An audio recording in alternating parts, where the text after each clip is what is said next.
ക്രിസ്പിയായ ഒരു പക്കവട എങ്ങനെ ഉണ്ടാക്കാമെന്ന് നമുക്കൊന്ന് നോക്കിയിട്ട് വരാം. നമുക്ക് എങ്ങനെയാണ് എളുപ്പത്തിലൊരു പക്കവട ഉണ്ടാക്കുന്നത് നോക്കാം. അതിനായിട്ട് 1 കപ്പ് അരിപ്പൊടി, നമ്മൾ അപ്പത്തിൻ്റെ ഇടിയപ്പത്തിൻ്റെ ഒക്കെ എടുക്കുന്ന നൈസായിട്ടുള്ള അരിപ്പൊടി ഒരു കപ്പ്.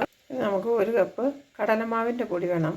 അപ്പോൾ എടുക്കുന്ന ഏത് കപ്പാണോ ആ കപ്പിനകത്ത് തന്നെ രണ്ടും ഒരേപോലെ മെഷർ ചെയ്തെടുക്കണം. ഇനി നമുക്കിതൊന്ന് അരിപ്പയിലൊന്ന് അരിച്ചെടുക്കാം. നമുക്ക് ഇതിലേക്ക് 1 സ്പൂണ് കാശ്മീരി ചില്ലി പൗഡർ ഇടാം. 1/4 ടീസ്പൂണ് കായപ്പൊടി നമുക്ക് കുറച്ച് മഞ്ഞൾപ്പൊടി ഇട്ട് കൊടുക്കാം. 1/2 സ്പൂണ് പെരിഞ്ജീരകപ്പൊടി ഇട്ട് കൊടുക്കാം. 1/2 സ്പൂണ് ഉപ്പിട്ട് കൊടുക്കാം. ഇതെല്ലാം കൂടെ ഒന്ന് മിക്സ് ചെയ്ത് നമുക്ക് എടുക്കാം.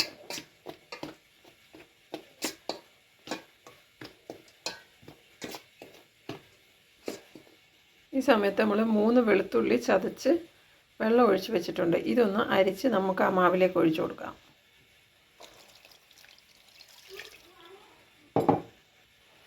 ആ വെള്ളം നമ്മൾ ഒഴിച്ചു. ഇനി ഈ മാവിലേക്ക് ഇളക്കി കൊടുക്കാം.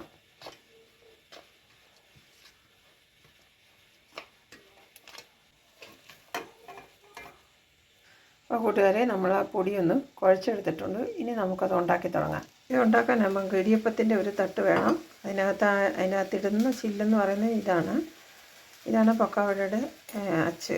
ഇത് നമ്മൾ ഇതിനകത്തേക്ക് ഇട്ടിട്ട് ചടച്ചിട്ട് നമുക്ക് കുറച്ച് എണ്ണ തേച്ച് മാവിട്ട് കൊടുക്കാം. അപ്പോൾ നമ്മൾ കുറച്ച് എണ്ണ എടുത്ത് ഇതിൻ്റെ സൈഡുകളിലെല്ലാം നല്ലതായിട്ട് തേച്ച് പിടിപ്പിക്കാം.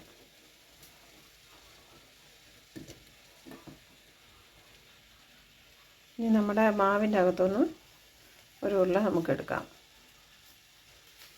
നീളത്തിലിങ്ങനെ എടുത്തിട്ട് ഇതിലേക്ക് ഇട്ട് കൊടുക്കാം.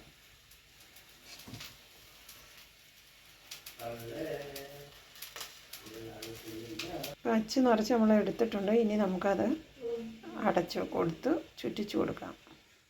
കൂട്ടുകാരെ, നമുക്കിത് ഇങ്ങനെ എണ്ണ ചൂടാകുമ്പോൾ ഇങ്ങനെ ഇട്ട് കൊടുക്കാം.